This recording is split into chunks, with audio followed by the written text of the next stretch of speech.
오늘 말씀의 제목은 어떻게 믿음을 지킬 것인가 라는 말씀의 제목으로 함께 은혜 나누고자 합니다.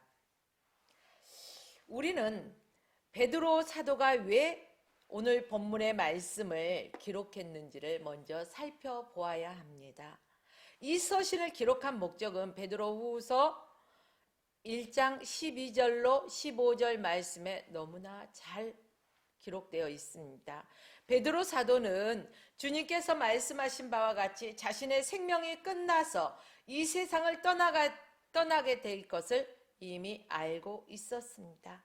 이런 상황 속에서 성도들이 언제라도 믿음의 도리를 기억하고 그 믿음의 도리대로 살아가기를 원했던 것입니다.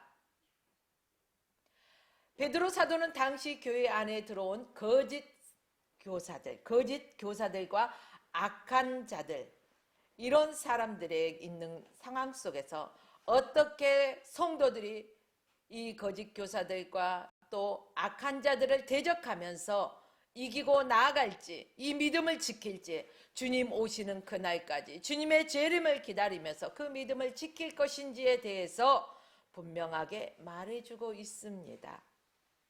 사랑하는 여러분들이요, 베드로 사도는 성도들에게 가르친 것이 무엇입니까? 바로 그리스도에 대한 진리를 가르쳤습니다. 그리스도의 능력과 그리스도의 다시 오심을 말씀드리고 있는 것입니다. 그런데요, 이것은 교묘하게 말하는 것이 아니라는 것입니다. 사도들이 증거하는 메시지가 권위가 있기 때문입니다. 왜요? 친히 베드로를 위시한 사도들이 그리스도의 위엄을 보았다고 말하고 있습니다. 또한 베드로 사도는 자신과 사도들이 함께 목격한 그 모든 일, 확실한 예언의 말씀을 가지고 있는데, 그것이 무엇보다도 오늘 저와 여러분이 가지고 있는 성경이라는 것입니다. 사도들이 목격한 사실도 중요하지만 그 무엇보다도 저희들은 이 성경 66권을 더 중심적으로 살아야 할 것입니다.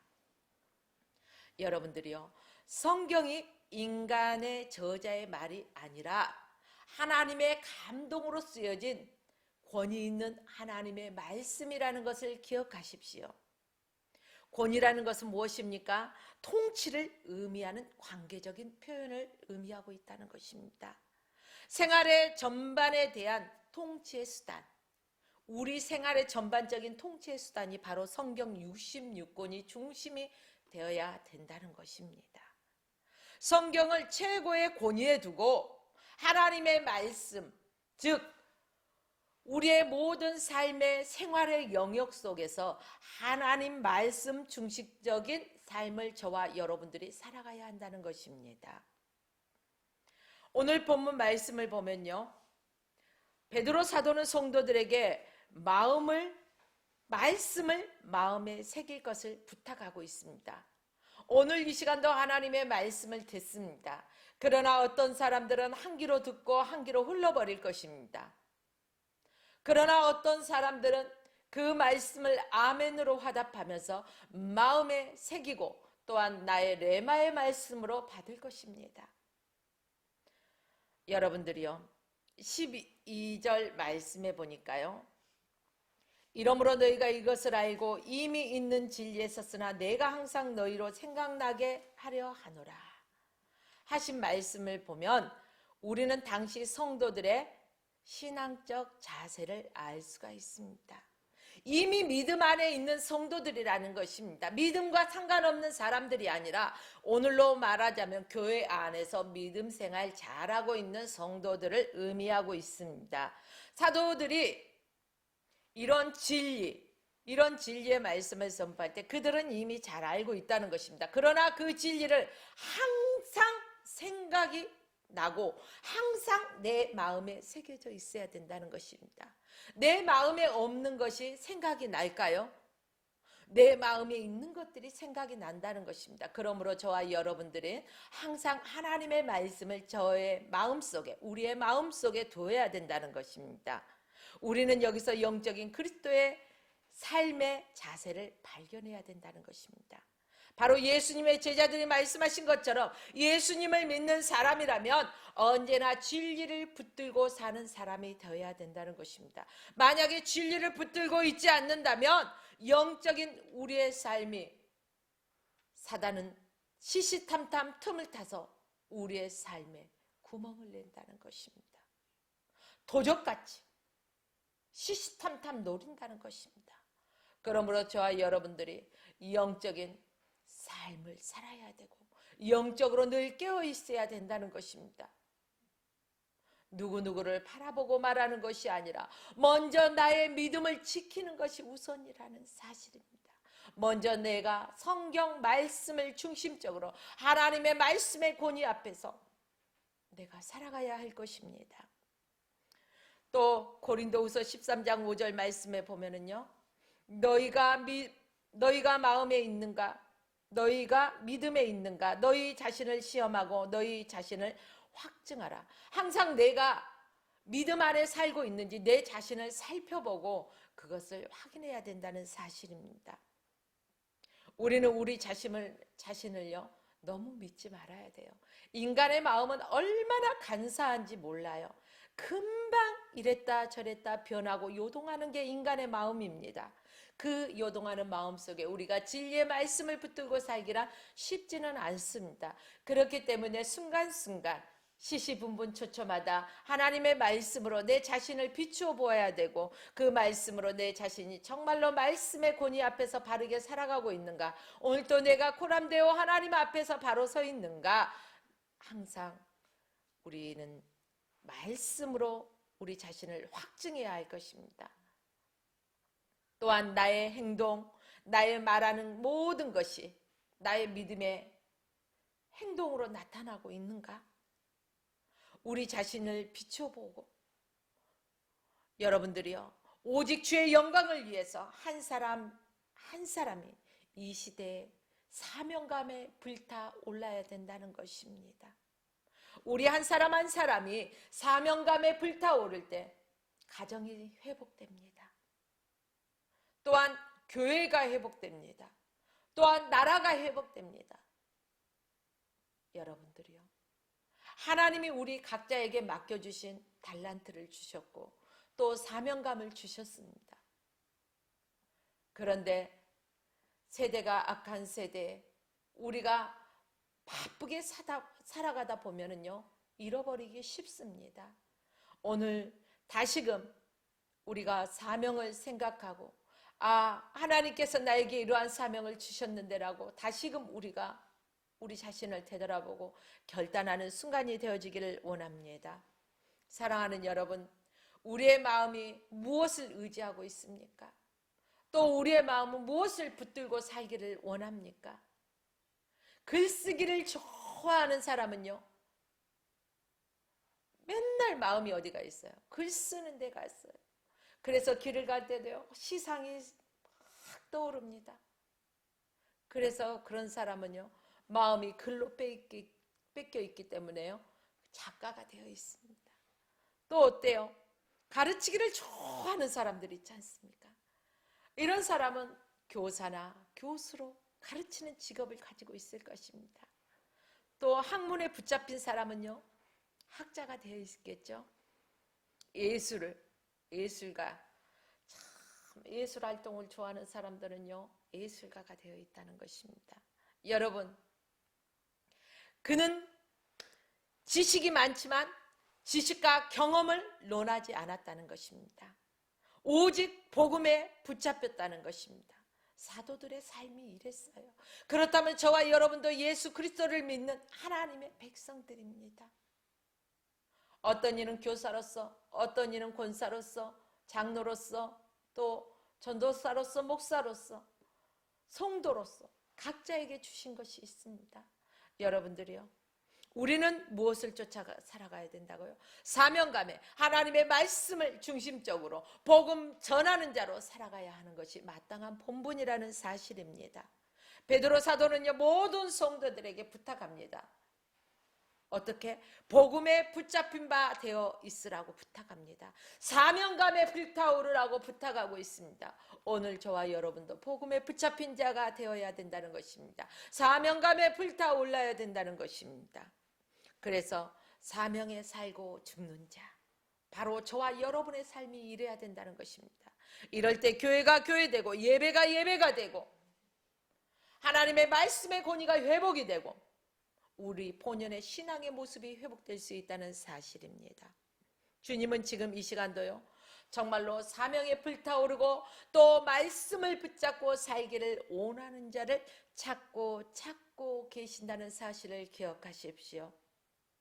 오늘 이 귀한 시간에 저와 여러분들이 사명에 불타오르는 자 되시기를 주의 이름으로 축복합니다. 저와 여러분들이 말씀에 붙들린 자 되어 살아가기를 원합니다. 사랑하는 여러분, 이렇게 하나님의 말씀에 붙들린 바가 되어지고 또 사명감에 불타오르는 자들은요, 예수 그리스도의 첫사랑을 잃어버리지 않습니다. 그러나 저와 여러분들이 행여 예수 그리스도의 첫사랑을 잃어버렸다면 오늘 혹시 내가 사명감을 잃어버리지 않았나? 내가 말씀을 붙들고 살고 있지 않나? 우리 자신을 다시금 점검해 보아야 될 필요가 있다는 것입니다. 베드로 사도는 오늘 본문을 가리키면서 그의 위험하신 그 친히 본 사람이라고 말하고 있습니다. 그리고 거룩한 산에 있을 때 하늘로서 오는 소리를 들은 자라고 말하고 있습니다. 여기서 단순하게 나는 하늘로서 오는 소리를 들었어, 나는 그의 위험을 친히 본 사람이야 라고 자랑하고 있는 것이 아니라는 것입니다. 그럼 뭘까? 자랑이 아니면 그 감격을 말하고 있다는 것입니다. 사랑하는 여러분들이요, 저와 여러분들이 예수 그리스도를 만난 그 순간의 감격이 아직도 살아있습니까? 날마다 그 구원의 감격이 살아있어야 된다는 것입니다. 내가 예수 그리스도를 처음 만난 그 순간 얼마나 뜨거웠던지, 뜨거운 눈물이 두 눈에서 흐르지 않았습니까? 내가 구원받은 하나님의 백성이 되었다는 구원의 감격에 의해서 눈물을 흘리지 않았습니까? 그런데 요즘의 삶은 어떻습니까? 눈물이 말라버리진 않았습니까? 가슴이 주님을 생각하며 쿵탁쿵탁 뛰던 게 멈춰버리진 않았습니까? 여러분들이요, 우리가 예수 그리스도의 첫사랑을 늘 회복하고 구원의 감격에 사로잡혀 있어야 된다는 것입니다. 모세에게 있어서 그 첫사랑이 언제일까요? 가시나무 떨기 가운데서 내 신을 벗으라, 그곳은 거룩한 땅이니라 말씀하실 때 그 첫사랑이 있었습니다. 첫사랑 하니까요, 인간의 첫사랑을 생각하고 계시는 분도 이 시간에 계실지 모르겠어요. 그러나 여기에서는 예수 그리스도의 첫사랑을 말하고 있습니다. 이사야에도 첫사랑이 있었다는 것입니다. 바로 어디에서 첫사랑이 있었을까요? 모세는 떨기나무 가운데서 그 첫사랑을 발견했는데 이사야는 성전 안에서 수랍과 하나님의 옷자락을 보게 된 사건을 통해서 첫사랑을 발견했다는 것입니다. 바울 사도는 첫사랑이 어디에 있었을까요? 바울 사도는요, 처음에는요, 막 예수를 따르는 자들을 치고 잡고 죽이고 하는데 앞장섰던 사람 아닙니까? 그러던 사람이 다메섹 도상의 사건, 바로 다메섹 도상에서 주님을 만난 그 순간이 예수 그리스도를 만난 첫사랑의 순간이었다는 사실입니다. 여러분, 저와 여러분들도요, 예수 그리스도를 만났던 그 첫사랑의 그 순간 생각해 보십시오. 그 순간을 생각하면 가슴이 뜨거워지지 않습니까?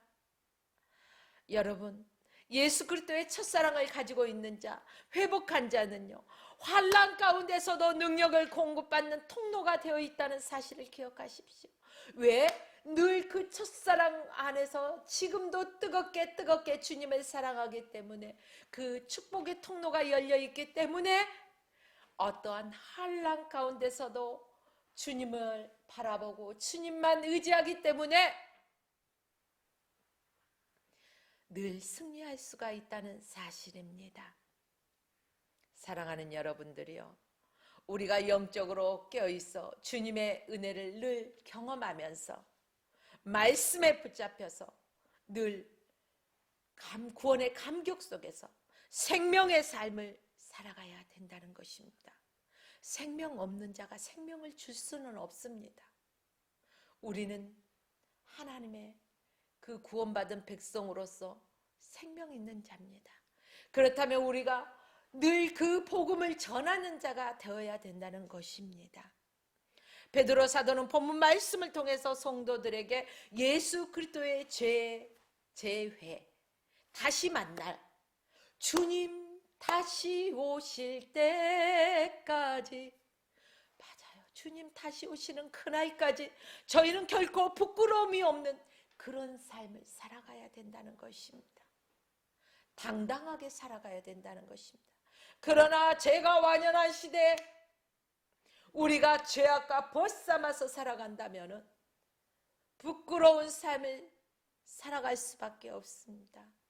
사랑하는 여러분, 이 시대, 정말로 코로나 시대, 더욱더 우리가 믿음에서 늦춰지지 않을까, 믿음의 반열에서 떨어지지 않을까, 우리는 다시금 우리 자신을 되돌아보고 수축하고 어떻게 이 시대에도 우리가 믿음을 지켜나갈 것인가. 그래, 대면 예배는 드리지 못하고 있지만 날마다 하나님의 말씀을 묵상하며 기도하며 내가 말씀에 사로잡힌 자로서 하나님과 늘 교통하고 예수 그리스도의 첫사랑을 회복함으로 말미암아 내가 구원의 간격 속에서 날마다 주님을 증거하며 살아가겠노라고 다짐하는 저와 여러분들의 삶이 되어지기를 주의 이름으로 축복합니다. 여러분들이요, 우리는 정금과 같은 믿음을 가지고 있어야 됩니다. 정금, 순금은요, 불순물이 없어요. 불순물이 1%도 없어요. 온전해야 된다는 것입니다. 히브리서 11장 6절 말씀 보니까 믿음이 없이는 하나님을 기쁘시게 하지 못한다고 했습니다. 저와 여러분들이 믿음으로 날마다 숨쉬는 순간마다 믿음의 삶을 살아가며 믿음으로 고백하면서 주님을 기쁘시게 하는 그러한 삶을 살아야 할 것입니다. 언제까지? 주님 다시 오실 때까지, 우리가 주님 앞에 설 때까지. 왜? 예수님은 하나님의 아들이면서 누구를? 저와 여러분을 죄와 저주에서, 사망에서 건지시기 위해서 십자가에 달려 죽으시고 죽은 지 사흘 만에 부활하시고 또한 승천하시고 다시 재림하시겠다고 약속하신 그 약속을 믿고 우리는 주님을 기다립니다. 여러분들이요, 저와 여러분들이 천국 가는 그날까지, 주님 다시 오시는 그날까지 우리의 믿음에서 떨어지지 않기 위해서 날마다 깨어 있으십시오.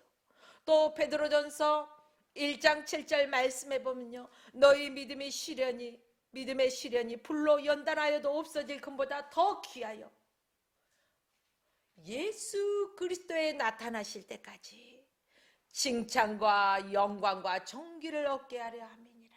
이렇게 기록되어 있습니다. 사랑하는 여러분들이요, 어떠한 시련과 연단이 있다 할지라도 우리는 그것을 불평해서는 안 된다는 것입니다. 믿음의 눈으로 바라보십시오. 시련과 고난의 저편에 축복을 들고 계시는 주님을 바라보십시오. 축복을 가장하고 포장한 시련이 있지 않습니까? 그렇기 때문에 내게 지금 있는 시련이 힘들다고, 어렵다고, 불평하고 좌절하고 낭망할 게 아니라 주님이시여 이기게 하옵소서. 주의 능력으로 나는 할 수 없지만 주님의 능력으로 감당하게 하옵소서. 늘 기도하면서 주님을 의지하십시오. 사랑하는 여러분, 우리 모두 주님 다시 오실 때까지 성령 충만합시다. 지금 시대가 어떻습니까? 어둡고 암울하고 정말로 어려운 시대에 살아가고 있습니다. 정말로 이럴 때 저와 여러분들이 어떻게 살아가야 될까요? 뱀처럼 지혜롭게, 비둘기처럼 순결하게, 뱀처럼 지혜롭고 비둘기같이 순결하지 않으면요, 우리가 이 시대에서요, 상처받을 수밖에 없고 좌절할 수밖에 없습니다. 그렇기 때문에 뱀처럼 지혜롭고 비둘기같이 순결하여서 늘 깨어서 하나님의 말씀을 묵상하고 하나님의 음성을 듣고 하나님의 뜻대로 살아가야 할 것입니다. 여러분들이요, 히브리서 4장 12절로 14절 말씀을 보십시오. 제가 이 말씀을 참 좋아합니다. 12절 말씀이요, 하나님의 말씀은 살아있고 운동력이 있어 좌우의 날선 어떤 검보다 예리하여 혼과 영과 및 관절과 골수를 찔러 쪼개기까지 하며 또 마음의 생각과 뜻을 감찰하시나니 지으신 것이 하나도 그 앞에 나타나지 않음이 없고 오직 만물이 우리를 상관하시는 자의 눈앞에 만물이 벌거벗은 것 같이 드러나느니라.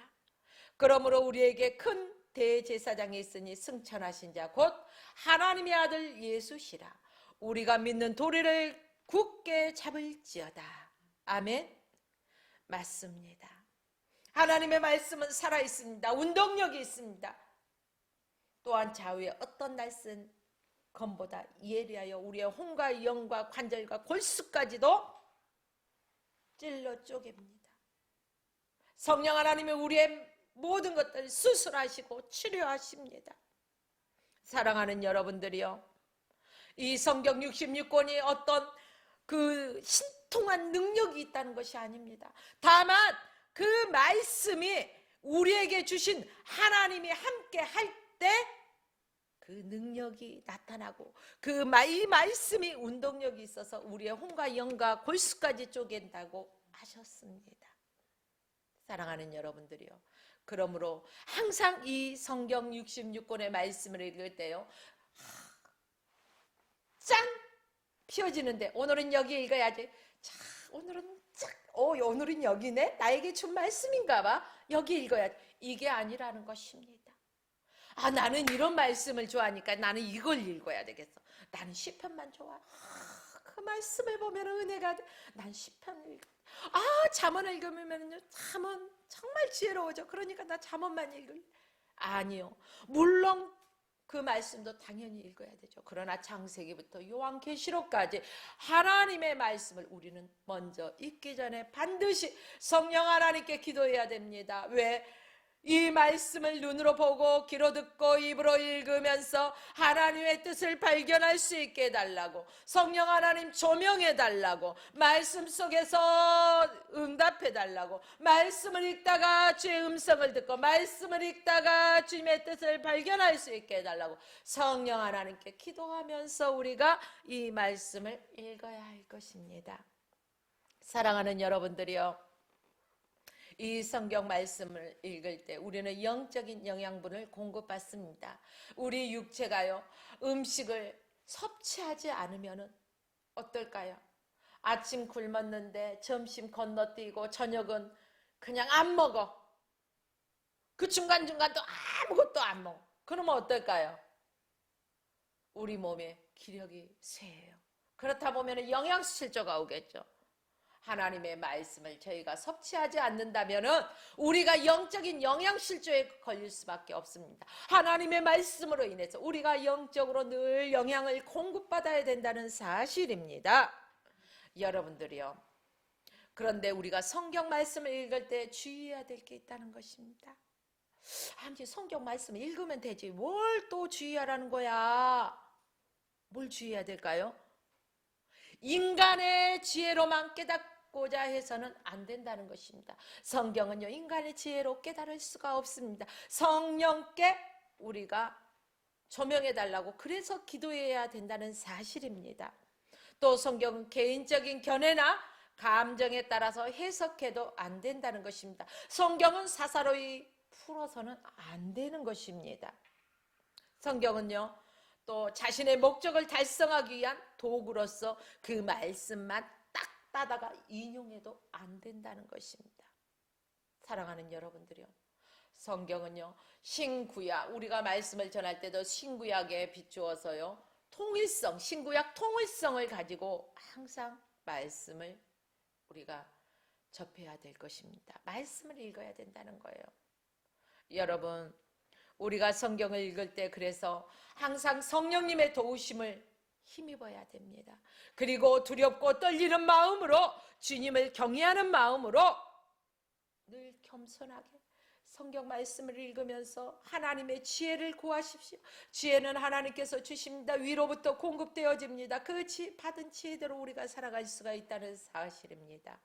여러분들이요, 그리할 때 우리가 우리의 믿음의 분량에 따라서 성령께서요, 이 말씀을 깨닫게 하신다는 것입니다. 이제 말씀을 정리합니다.